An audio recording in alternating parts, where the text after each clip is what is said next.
welcome to Flavor Text, a podcast where we explore the intersection between lore, story, and gameplay. I'm your host, Krabby Terror 8, and I'm joined, as always, not by my erstwhile, but my current colleague, Kevling. How are you, Kevling? That's me.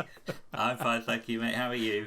Yes, I'm well. Getting ready for Christmas. Yes, it's not far away now. Yeah. Well, at the time of recording, it's in a week's time. It'll be all over, won't it? It will be all over. Yes, I'll be snoozing after too much seafood and roast pork. I think by this time in a that week's sounds time. like a plan. Yeah, because in Australia, of course, it's too bloody hot. Like you probably don't know this, but Australia has this strong British history, right? So a lot of people still have the full-on roast on Christmas Day, even though it's 38, 40 degrees. They still have the whole thing, and people sit there sweating. Wow. Now, sort of, more sensible people have, seafood and sort of, something a bit more colder. But there's still this tradition, that people eat the full-on roast dinner on Christmas Day in Australia, which is kind of a bit insane given the climate. But anyway. Wow. Yeah, so now I hear that you've got some awesome 24-hour marathon session coming up. Well, yes. Something. Yeah, again, at the time of recording, it is tomorrow, Monday the 20th of December. I'm doing a 24-hour live stream, 24-hour gaming live stream in support of Macmillan Cancer Sport. And I'm kicking it off with a blind, complete playthrough of the Edge of the Earth campaign.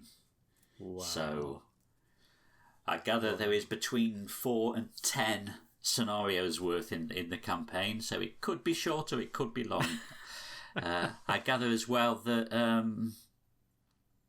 some of the sections are optional. You can choose to redo bits or go off in a certain direction or not. So I guess I'll wing it based on the time. I've sort of allocated myself roughly sort of 9 or 10 hours to get Edge of the Earth done. So hopefully that'll do it. And then I'll be moving on to a family D&D session in the evening, and then onto the PlayStation overnight. So that's the plan anyway. Wow! Oh, that sounds like an awesome 24 hours. And are you playing up tabletop? Streaming your tabletop, or are you using software? For Arkham, it's all physical. I've got my camera set up above me. I spent ages yesterday making sure I'd got everything laid out right on the table. Right. Then I think we're using Discord for the family D&D session. Okay. So I was messing around with the settings on that, trying to make sure I could live stream all the different cameras. Mm-hmm. And then I'll be over on the PlayStation then overnight, so that'll be just using the built-in Twitch streaming tools on there. So, what are you playing on PlayStation? What am I playing on PlayStation? That's a good point. I think I might be playing a bit of Back 4 Blood with a few friends first of all, because I only got that last week. Yep. And then overnight, I think might do a bit of Destiny, a bit of Elder Scrolls Online, and I think I'm going to finish it off with some No Man's Sky. Sort of chilled through the night. Yes. They've relaunched what they call their expeditions, and I never got around to doing the Normandy expedition, the Mass Effect ship, and apparently it takes about 6 hours. So I think that'll be my sort of 3 a.m. till 9 a.m. hopefully stretch to see if I can finally sort that out. But that's without incredible. Falling asleep on the sofa, of course, because I am old. That's incredible. And it's funny because No Man's Sky, when it launched, it was, panned, but I have heard people are much more positive about it now than they were when it first came out. It's in a completely different place now. That's great. It's now the game it should have been and more. Oh, that's fantastic. Well, I've started a game on the PlayStation which is a bit less chilled. Bloodborne. I'm replaying Bloodborne. I'm going to 100% it. I'm going to platinum it. Really? Wow, yes. that is some masochism there, isn't it? Yeah. Well, I platinumed Dark Souls 1, 2, and 3, so it was time. But I think Elden Ring might get in the way, so we'll just have to see. So anyway, That's a whole other thing. So, what are we here to... We're not here to talk about video games. We're here to talk about Dunwich Legacy, I think, aren't we? Yes. We've spent the past 7 episodes working through each scenario. So today we're just going to have a brief look through the return box and how that tweaks things. Yep, we'll look at the return box, and then I think we'll, give a bit of a wrap up, give our thoughts. Maybe even a score out of 10, I don't know, we'll see. Do we commit ourselves for history, for posterity? Maybe as well a favourite and least favourite scenario in the campaign. Oh, yeah. I've got some pretty strong opinions about that as well, so, So what are we going to just sort of step through each scenario and talk about the return twos? Is that how we're going to? I think so. Yeah. I think that makes sense. Yeah. I guess better than going backwards. Right, starting with Lost in Time and Space. Let's start in the middle. Let's start in the middle. Let's start alphabetically. Which one's first? Yeah, let's start with good old extracurricular activity. So, yes, we're going to talk about the Return to... So, I suppose we should just say, if you haven't played the Return to, spoilers, we are going to spoil everything about the Return Tos. So, if you haven't played the Return Tos, you don't want to be spoiled, switch off right now, because we are going to talk about them. I haven't played the Return To. Should I go? Oh, neither have I. Oh, okay, that's the podcast. Actually, good point. I haven't played the Return Tos, so there you go. I really had fun looking at these. So the Return to extracurricular activities. So. The names do get quite clumsy when you stick Return To in the front of everyone, don't they? They do. It's a pity they didn't use sort of movie, things like extracurricular activities 2, more extracurricular, or something like that. Sort of give them a sort of a thing. So this one's not that. Actually, I was a little bit disappointed with this one because I thought they might do more with this particular scenario with the Return To, but they didn't seem to do very much really with this one, did they? No, it's literally one extra location that you can randomly swap out with swap the old library for the new Warren Observatory. Yeah. Which I think is just a slightly higher shroud. Yes, I think it does. Old library was 3. Yep. Warren is 4. Yes. Old Library had an extra cost of paying an action to investigate, whereas Warren Observatory forces you to discard 3 cards every time for every clue you discover. Yes. But pleasingly, it had a bit of extra flavour text, so we got a bit of extra kind of information about the university from this, which was nice. Yeah, as you traverse the observatory's new halls, you wonder whether its state-of-the-art astronomical equipment will offer answers about the universe, or will raise only more questions. Yeah, there we go. Sorry, I'm reading the back. Yes, the front as well, obviously. The unrevealed side. Maybe I should have read that first. Yes, the latest addition to the Miskatonic University campus, so that's quite nice. It's sort of acknowledging that it wasn't there before, is the Gerald Warren Astronomical Observatory, which sits high atop Crane Hill and overlooks all of Arkham. Built in the latest Art Nouveau style, the observatory stands out distinctly from the rest of the buildings of the university. Now, I'm sure there will be some architectural scholars amongst us who can tell us whether that is actually in the Art Nouveau style, because it doesn't look very Art Nouveau to me. I don't know. When I think of Art Nouveau, I think those sort of Paris subway, sort of, quite flowery quite and ornate. Yeah. It looks quite modernist, actually. But who am I to know? So, yeah, I mean, basically it's just one location. And that's kind of... So, I mean, that could come up, but that's interesting, but it's not exactly kind of earth-shattering, is it? No. I was just saying then that there's just a couple of extra encounter cards as well of this enthralled security guard. Yes. Which basically saying that if this is the second scenario you play, then we put this security guard in the admin building. Yeah. And then the other one in the encounter deck. Yeah, basically looks like he's rather surprised his arm is transforming into something hideous. And he's a pretty... I mean, he's a hunter retaliate, but he's fairly low. He's just a 2 fight and 3, so he's not too difficult to deal with. I also noticed in this set, there's something called the Vassal of the Lurker, which can pop up from the encounter deck. I think that must mean it's sort of a mini Yog-Sothoth, I think. Just looking at it, it looks like it's like a little tentacled monster that can sort of pop up, but there's no text with it. But I'm assuming when they say Vassal of the Lurker, they're talking about Vassal for Yog-Sothoth, I guess. Yeah. But that's it. I was a little bit like, I was hoping, I suppose, with extracurricular activity, that they would do a little bit more with the Return to, but it's not really very much there. Really, it's just one extra potential location which might pop up. Oh no, well, it's that or the Orne Library, like you say. So it's not really much of a difference, is it? So because you just randomly choose between the two, so you might get it, you might not. So yeah. I suppose it's an acknowledgement that actually that scenario played quite well as it was, and probably didn't need too much tweaking. No, that's right, and it's actually quite a complicated scenario, so they probably couldn't mess with it too much because in that way. So yes, that's all there was of extracurricular activity, and then we had the good old, one of my favourites in this campaign, the House Always Wins. Who doesn't love a casino, particularly an illicit casino? And I was pleased to see there was quite a few things here actually they'd done here. Yes. Do you want to talk us through this one?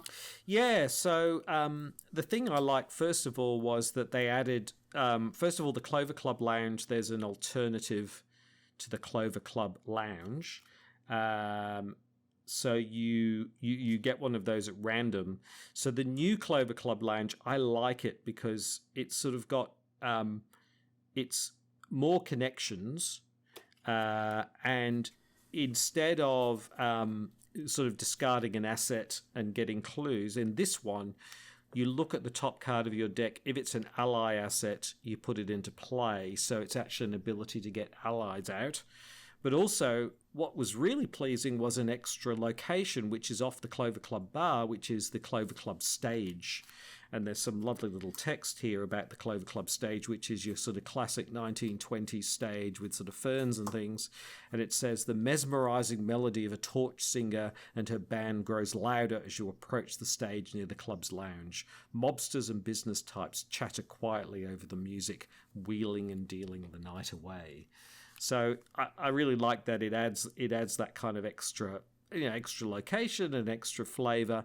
This Clover Club stage is quite nice because what you can do is you can spend a resource and you can put that on the Clover Club stage, and then you can withdraw one per investigator resources to get clues. So it's a way of getting clues. You can sort of you can swap resources for clues at the Clover Club stage, which I think is actually a nice addition.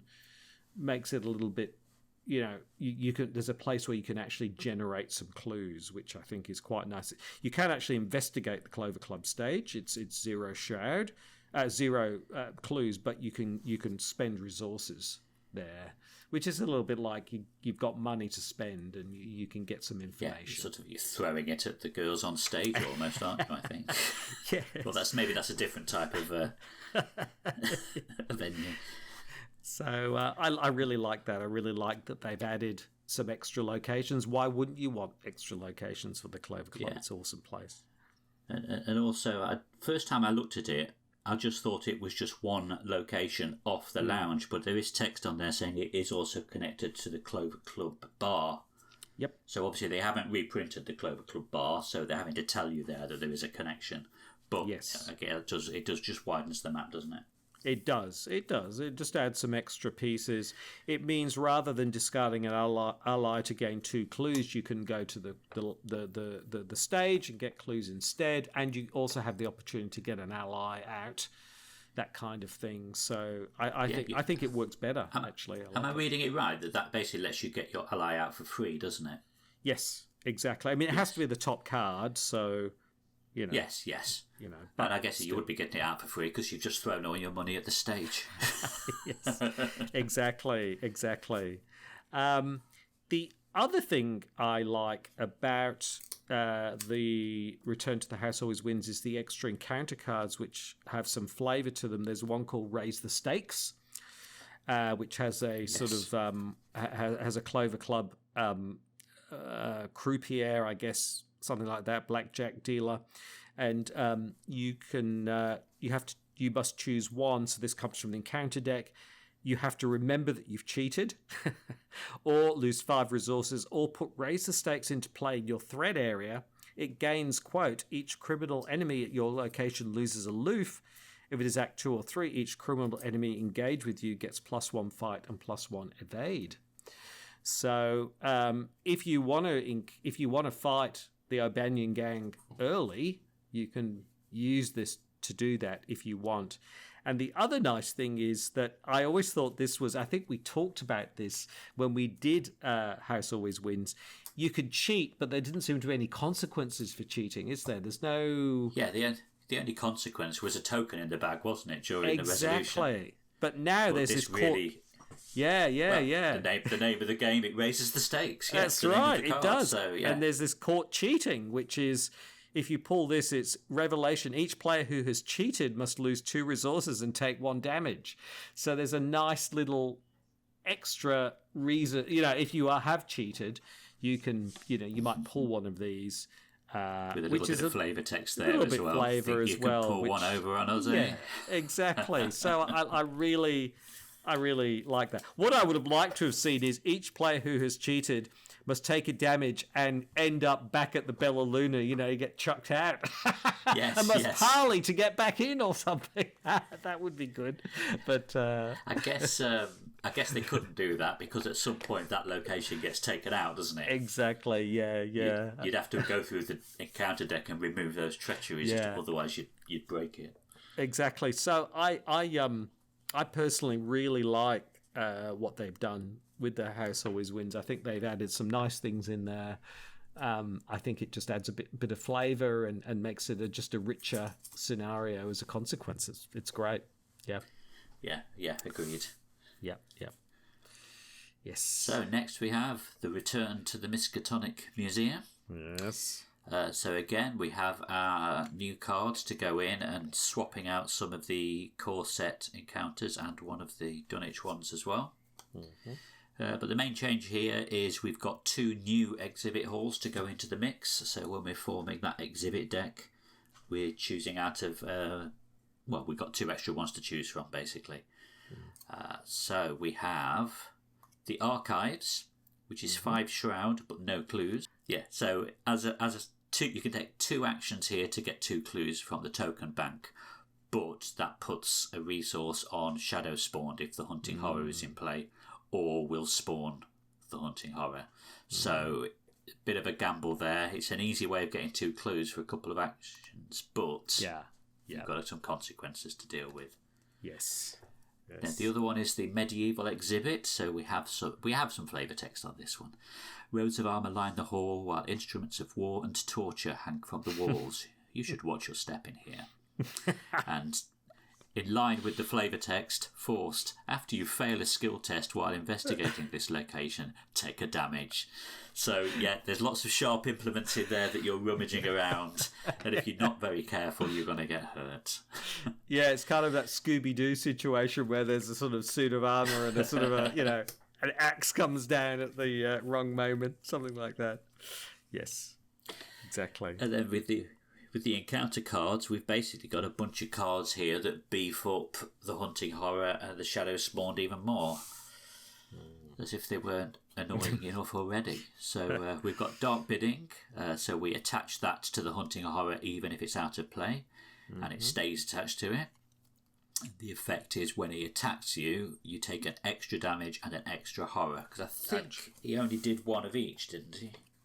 And he heals 2 horror. But then you discard this treachery. So he does a tougher attack, heals himself, and then he's back to normal again. Yes. And then the second treachery, Night Beyond Void. revelation, place a resource on the shadow spawned, even if it's out of play. And then we put a Lovecraft quote there. All was blackness beneath as the fluttering legions surged northwards amidst rushing winds and invisible laughter in the ether. So I'm just reminding myself what putting resources on the shadow spawn does. And that gives an extra fight, health and evade for each resource it's on bad. the hunting. Yes, yeah. It buffs it up, essentially. Yeah, so it buffs it up quicker. Yep. Basically having those two treacheries in there. So Yeah, so overall, a couple of extra potential random exhibits in the exhibit deck and the tougher monster that's chasing you throughout. Yes. So again, nothing major, just a bit of a difficulty tweak, I think. Yeah, there's also this thing about there's this extra little bit of this extra rule which isn't additional, it just clarifies things. While an investigator is resolving text on Agenda 1B and 2B, the forced ability on the next agenda in the agenda deck is considered to be active. Right, so it's more of a clarification, isn't it? It's clarification. It basically means you can't bring out the shadow spawn on the back of those agendas and not attach the you can't bring out the hunting horror and not attach the shadow spawn. So you could because in the old one you could go, it doesn't have the shadow spawn on it, but actually that's saying no, your way out of it. That's right. So all it does is just a little clarification. Clearly something they hadn't considered, that they're just making sure that you can't end up with a hunting horror with no shadow spawn on it. Basically, that's all. Yeah, so there's a Miskatonic Museum. So a bit of a change. Basically, just making the hunting horror a bit more. I mean, the extra locations are just neither here nor there, really. They're just extra locations, right? But it makes the hunting horror a bit more challenging, I suppose, is the main thing. Yeah.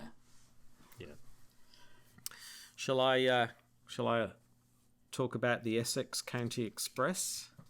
Yes, please. Right. Well, this one there was quite a lot of changes to this one. Wow, they did quite a few really things. Interesting, isn't it? Yeah, it is. And I think the first thing was probably around the agenda. Now they probably realised that you can actually die. You can die in turn one, and so they changed things. So there's an agenda 0A, and then there's an agenda 1A. So by doing that, it's not possible to load up all the doom and die in the first, get sucked up into the rift anymore. It's a fairly small thing.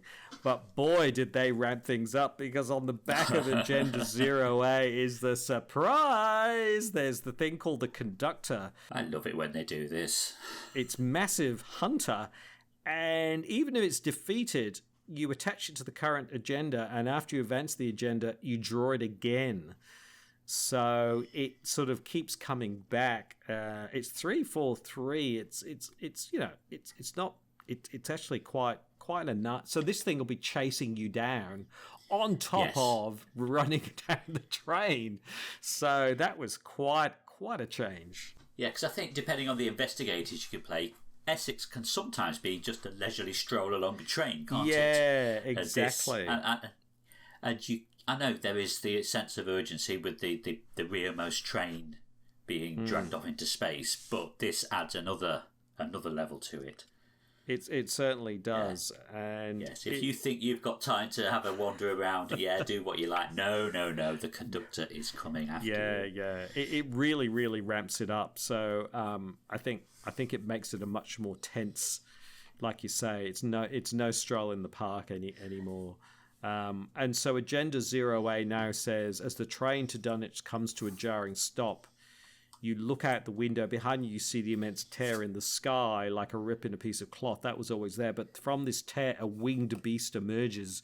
It lets out a painful screech and descends upon the train. So right from the get-go, you've got this beast after you.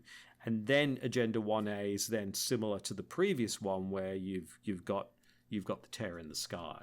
So yeah.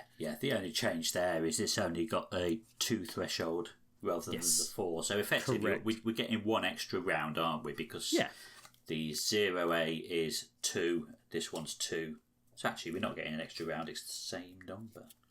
4, yeah, so 2 and a 2 instead of a 4. Yeah. Yes, yeah, which I suppose, because it's 2, it doesn't matter how much Doom you've loaded on, you can't go above 2, so it's just stopping that, insta-death in the first, the first agenda. That can't happen anymore. So, and it is one of my favourite tricks as well, is hiding an enemy on the back of an agenda card. Yeah, exactly. That's quite good, isn't it? So, it just makes it. Yeah, it's definitely an improvement. And then there's a couple of extra cars. There's a baggage car and a freight car. There's no text on these, but there's just an extra couple of locations for you to sort of investigate. They've got clues and various shrouds, so that's just extra locations to add some new interest. The freight car, which is outdoors, so it's not indoors. That's each investigator, one, have to test for agility.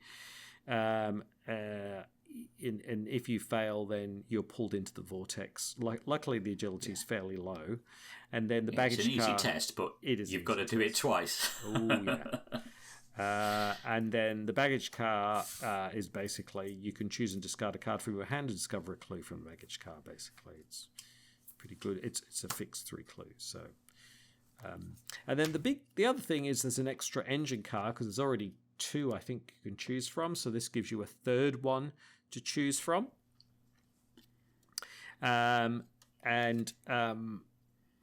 It's essentially just another engine car, but the difference is here there's an engineer there as well. And what you can do is, I quite like this, because you can parley the engineer, and you can, if you already have the engineer, you can get clues. So it allows you to get clues using willpower rather than intellect. And it allows you to get an ally. So that's quite nice, because I always wondered who was driving the train and where were they, because they sort of didn't exist. So that's a nice addition too. I think it's nice that there's an alternative to getting clues rather than just purely intellect if you've got the engineer. But the thing is, it's a 1 in 3 chance, because you could get one of the other engine cars. So yeah, I think that's really good. It's a test to take control of them, isn't it? And then you just repeat that test to gain the clues. Exactly. So if you're a mystic, and you were playing solo, for example, but you were fairly low intellect, that would be very welcome, because you're going to get those clues. Yeah. Although you've probably got, 6th sense or something anyway. But it's just another way of getting things. So I really like the House Always Wins. I think they've made some nice additions. They've fixed up some issues with that particular scenario. So I think they've done good there. So now we move on to Blood on the Altar. Ooh. So, again, there's a few changes here. I mean, this was always quite a variable scenario anyway, wasn't it? With us having 2 versions of 5 out of 6 locations in play. Yes. Well, what this does, this adds another version of each of those locations. Yeah. So you always start with the new version of Village Commons, but you then have an extra 3rd version to randomise into all the other locations. Yep. So looking through them all, we have the Schoolhouse. It's a 4 shroud, 1 clue, but forced after you discover the clue from this location. Search the encounter deck for a servant of many mouths and draw it. And if there are Bishop's Brook, 3 shroud, 2 clues. You have to take an evade test, and if you fail, take 2 damage. Yep. Which I think that was the sort of common theme on a lot of these locations, wasn't it? They each have some unique forced effect on the reverse side, and the fact that they were randomised, you never knew which you were going to get. Exactly. Burned Ruins, 2 shroud, 3 clues. Forced after you successfully investigate it, take a damage. So I'm guessing it's still smouldering. Yes. Osborne's General Store, forced after you reveal it, gain 2 resources. Oh, a positive for once. House in the Reeds, 2 Shroud, 1 clue per investigator. While you are there, you can't play assets. And the Congregational Church, 1 Shroud, 1 clue per investigator.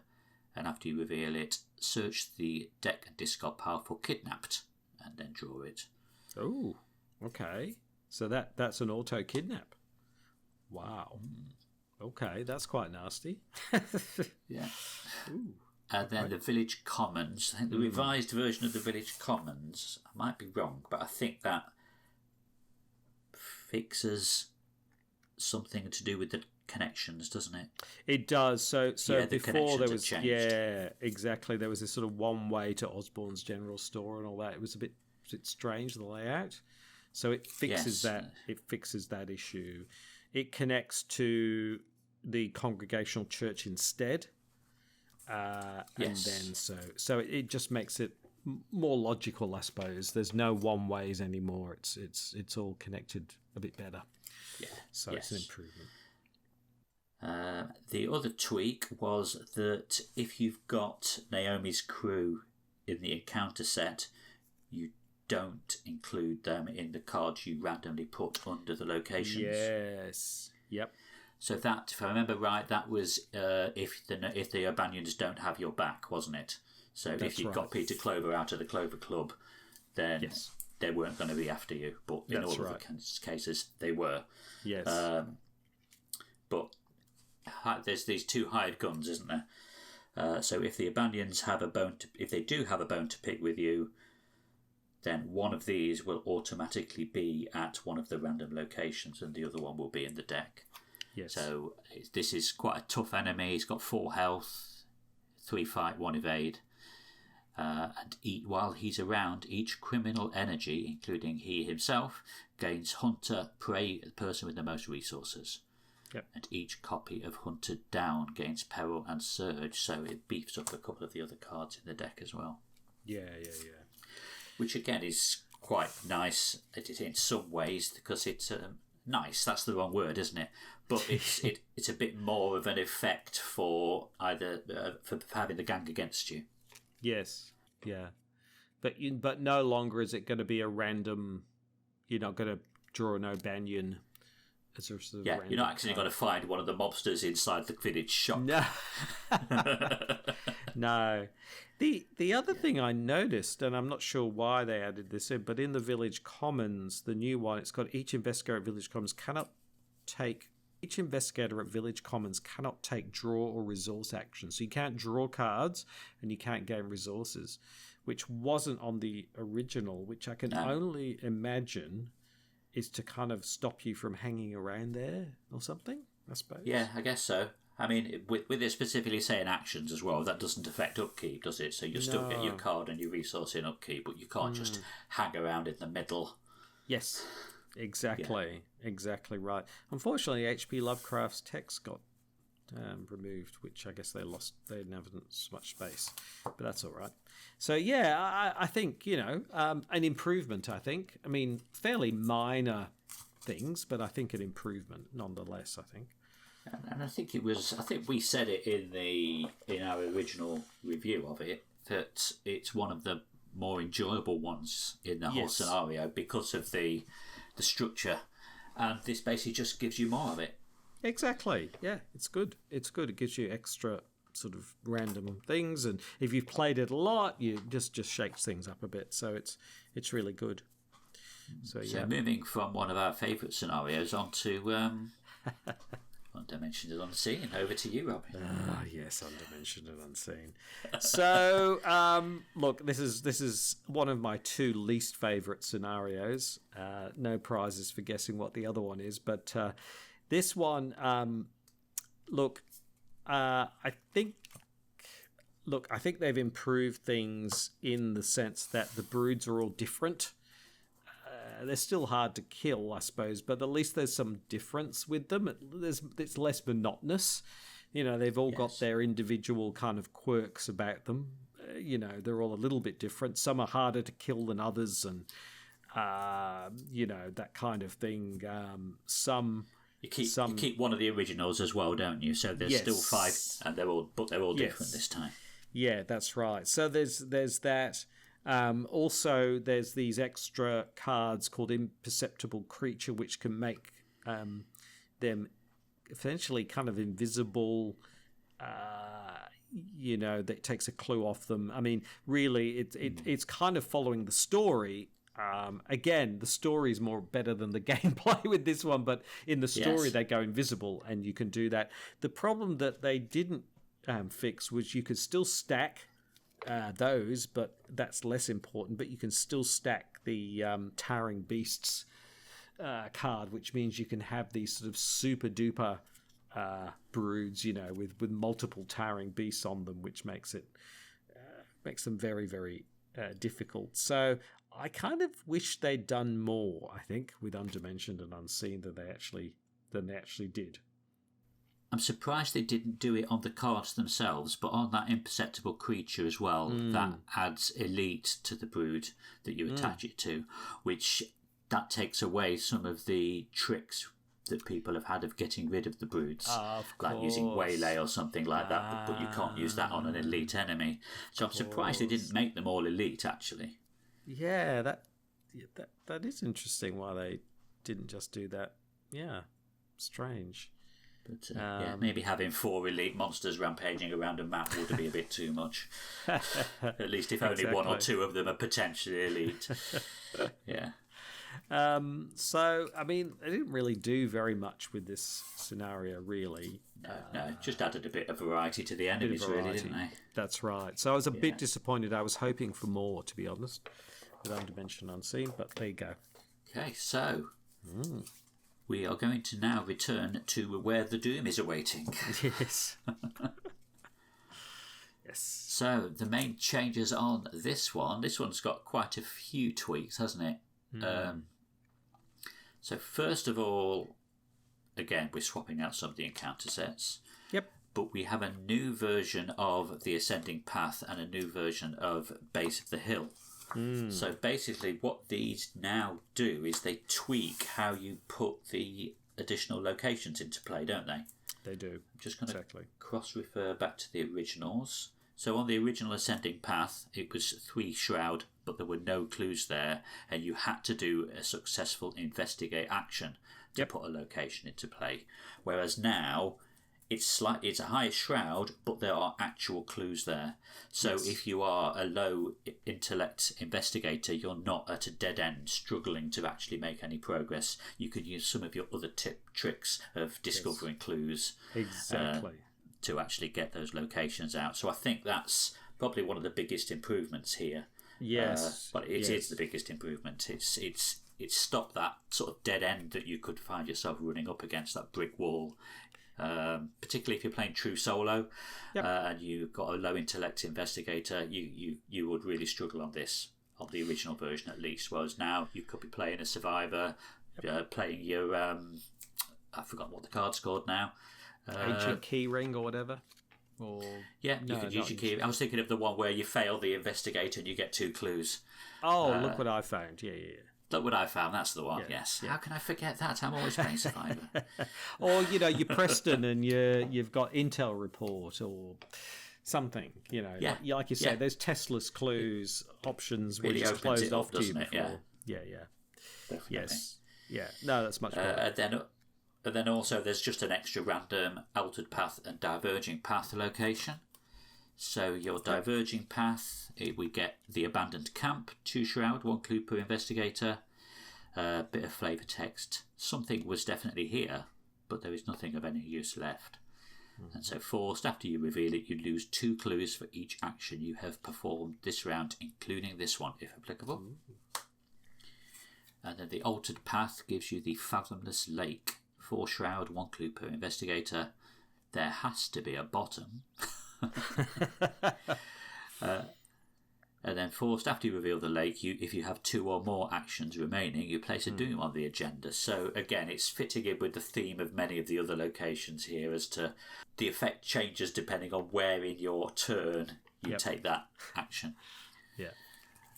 But then the other nice thing, which is this, that I was getting mixed up with the earlier one, we get introduced to Naomi. Yes. Yeah, so if Naomi has our back, so if we did escort Peter Clover out of the Clover Club, I think that's one of the things we talked about when we reviewed House Always Wins, that even though you do that, it doesn't really change anything other than you don't get the Abanion encounters on a couple of other ones. Yes. On this scenario, you would normally, I think you gain 2 clues as part of the setup if they've got your back. But instead, you can now choose to have Naomi in play instead. So she really does have your back. She is there with you going up to where Doom awaits. And she's quite a nice card. She's expensive. She costs 5, but she's got 2 intellect pips, 2 fight pips. She gives you +1 of each, which is nice, particularly for some investigators. And as a reaction, if you reveal any chaos token except the tentacle during a investigate or fight test, you can exhaust her and cancel that chaos token and draw a new one. And then also for the remainder of that test, if you draw that token again, you can cancel it and reveal it again. So she gives you a boost in investigating and fighting, and also helps you with token cancellation on those same tests as well. So it's very nice indeed. She really does have your back after all. Yes, she does. She's quite a powerful ally to have in your deck for sure. I'm just wondering what the hell the picture is saying here, Kevling. I've looked at this picture a number of times. I never saw that foot. She's standing in front of a thing with milk. Her arm is covered in blood. She's smoking, and there's a boot sticking out of what looks like a paint pot. I don't know what's going on here, but it's certainly intriguing to say the least. Yeah. If I'm honest, I thought she was wearing a red glove, but yeah, you're right. I can see the blood running down her forearm there. Or is it paint? I'm assuming it's blood. It's the most bizarre picture, really, because it's really hard to. And what's the milk? What's that? Is it a milk van? Is it what's going on? It's a great picture, I have to say, because its ambiguity and suggestion of violence is. Wouldn't that be something like the fact that she was based in a speakeasy, so they wouldn't be advertising alcohol? They'd probably be like a milk sign outside or something. Probably right. That's probably right. But maybe she's outside Osborne's general store, perhaps. I mean, it says she's a ruthless tactician, and I wouldn't argue with that looking at this picture. She's got a decent amount to soak as well, 3 of each. Yes, 3 of each. So a great ally to have in your deck for sure. Definitely, yes. I think that's worth not taking the 2 clues. Absolutely. And it's also nice. it's a good incentive for getting Peter Clover out of the club to actually manoeuvre yourself to this scenario where you've got Naomi on your side. Here. Exactly. Good stuff. And so we get to the final scenario, which is Lost in Time and Space. So we're returning to Lost in Time and Space. Now there's quite a few changes here as well. So one of them is and I have to say, from a story perspective, quite bizarre. But anyway, first of all, you replace Act 2A becomes this Into the Beyond version 2, which you're following this wisp of light, which has been helping you sort of across the treacherous landscapes. The difference is something about if you did close the rift or you didn't close the rift, then Seth Bishop turns up. So what it says is, check the campaign log. If the ritual was completed, replace Act 2A Into the Beyond with the new Act 2A Into the Beyond. So the new Act 2A Into the Beyond has the same thing, that you reach this impossibly dense black pitch void and you realise this is where all reality is finished and all that kind of thing. Just then, a voice from the darkness beyond calls you, "Get out!" The wisp of light you've been following flits into the darkness. Moments later, the warped, twisted face of Seth Bishop emerges. His skin crawls with an unnatural mutation. His eyes are wide, filled with wicked malice. Get out! I am his vessel now. I have the knowledge of the elders. Now leave or die, he cackles madly as his enthralled, misshapen body limps forward. You must find a way to close the rift for good. But first you must deal with Seth.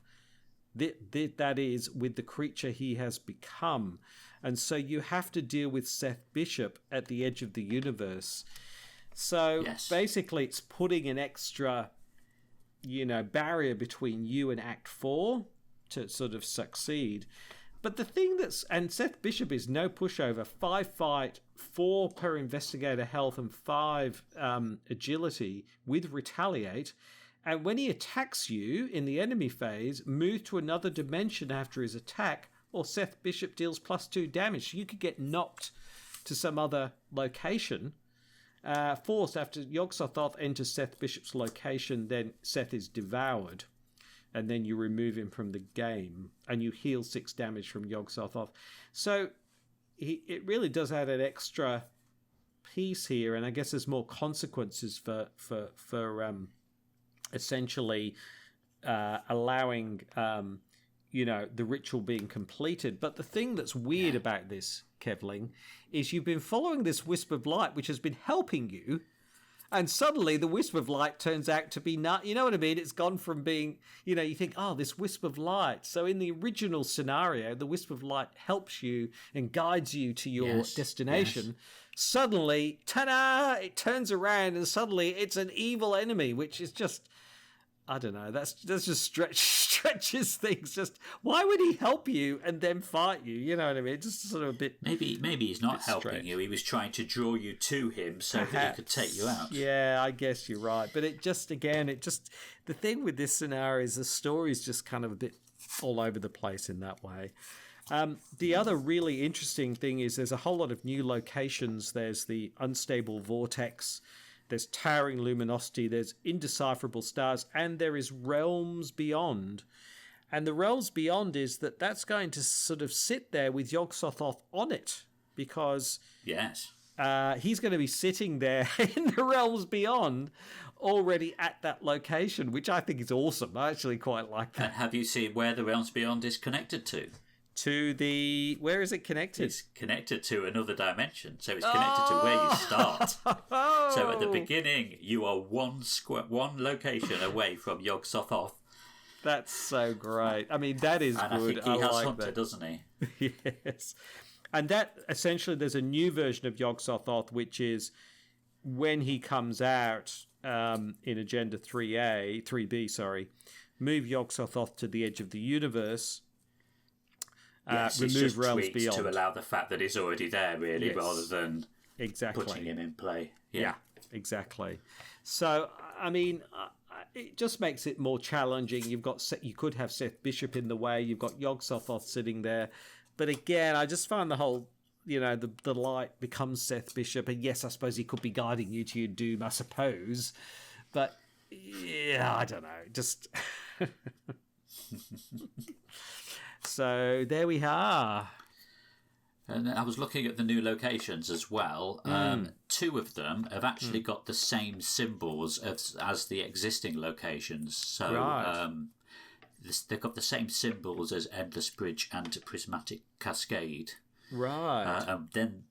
But they don't connect to the same locations that those 2 do. So each of these 2 both connect to Unstable Vortex, which then connects to the original 2 locations So basically, if you get with one of these 2 random locations, it gives you an extra location you've got to get through to get to where you would have been able to get to otherwise. If that makes sense. Yeah, that makes sense. Yeah, just an extra step in the path. Extra step. Yep. So it forces you to go through this unstable vortex, which when you do it, you have to discard a tear through space. And at the end of the turn, you must either draw an encounter card or shuffle the location back. So it really is it really does. Well, it plays into the whole aspect of these locations flitting in and out of play by adding some extra tension to it as well. Exactly. Do you draw an encounter card, or do you risk going back to the start? And if you go back to the start, you're next to Yog-Sothoth, etc. Yes. So yeah, that's good. That really makes that final scenario just a bit more challenging than it was originally. So I think again, playing it's awesome, and that's just adds more of that. The story wise, I don't think it quite works, but I think it works well from just a playing gameplay perspective. It's good fun. Yeah, absolutely. And that was that. Yes, there we go. There we go. That was the return to the Dunwich legacy. Yeah. What are your thoughts overall then? Oh boy, well, I've thought a lot about this. I mean, I think, given that it was the first campaign, I think it's a fantastic campaign, and I think the thing that really stands out for me is it stood the test of time. It's not, even though the card pool has expanded, it doesn't feel like. I mean, the first, the gathering and the, that campaign, the mini campaign,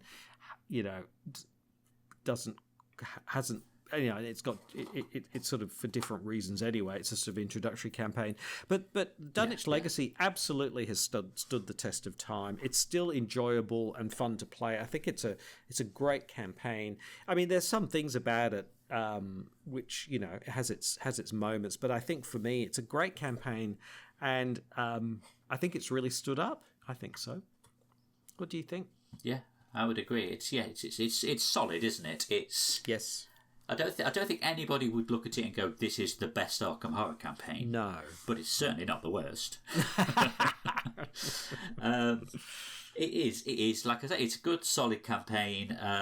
There's a lot of interesting mechanics in there that try and support the gameplay.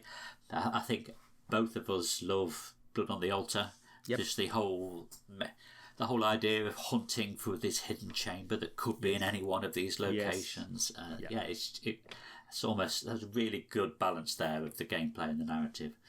And in terms of the return box, it fixes, as we were saying, particularly for Where Doom Awaits, fixes some bugs there. It adds some variation in other places. So I don't think there's any reason to play vanilla Dunwich, because Return to it just polishes it off, really. Just rounds a few, smooths a few rough edges off, but overall just gives you a bit more of the same, bit of extra variety, and that's about it. I think absolutely. I think it makes complete sense now that I've gone through the Return tos that why wouldn't you play it, because it just improves. It doesn't dramatically change anything. It just improves on what was already there. I think for me, one of the strongest things about the campaign is how well, and it talks about this in the notes. So the design notes at the end, they clearly wanted to create something that was that didn't create the Dunwich horror, but created a sort of a follow-up story. And they really worked hard at that, and I think they've succeeded. I think they've done a really good job of taking the sort of the sort of elements of the original story and extrapolating of that, because it's actually surprising. You would think there was a Lovecraft story called The Dunwich Legacy, because they've really done a good job, really, on taking what was there and then extrapolating from it.